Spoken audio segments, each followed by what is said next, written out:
الموضوع طاقة الماء.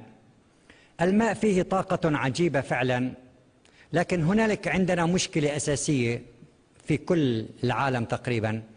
ثبت لدينا من بعض التجارب أن الماء إذا ضغط داخل الأنابيب لكي يصل إلى البيوت يفقد كل الطاقة الحيوية التي فيه، فنحن نوصل إلى بيوتنا ماء ميتا.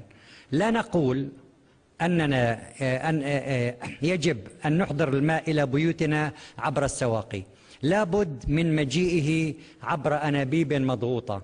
لكن كيف سنعيد إليه هذه الطاقة؟ نحن نشرب ماء ميتا، وأكثر من 70% من جسم الإنسان هو ماء، فكيف سنعيد هذه الطاقة؟ أجرينا التجارب فعلا ويعني موثقة تماما. أقرب مادة للإنسان في الطبيعة هي الفخار.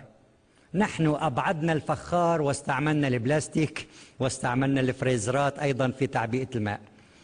أقرب مادة، وضعنا الماء من بعد إنزاله من الصنبور المضغوط في جرة من الفخار، بعد نصف ساعة عادت إليها كل الطاقة الحيوية. فلماذا لا نضع في بيوتنا شيئا من الفخار ونضع فيه الماء للشرب أقل شيء، أو للطبخ إن لم يكن إلى النظافة أقل شيء؟ وهذه نصيحة، أن نعيد الحيوية أو الطاقة إلى الماء عن طريق الفخار الذي هو أقرب ما يمكن إلى الإنسان.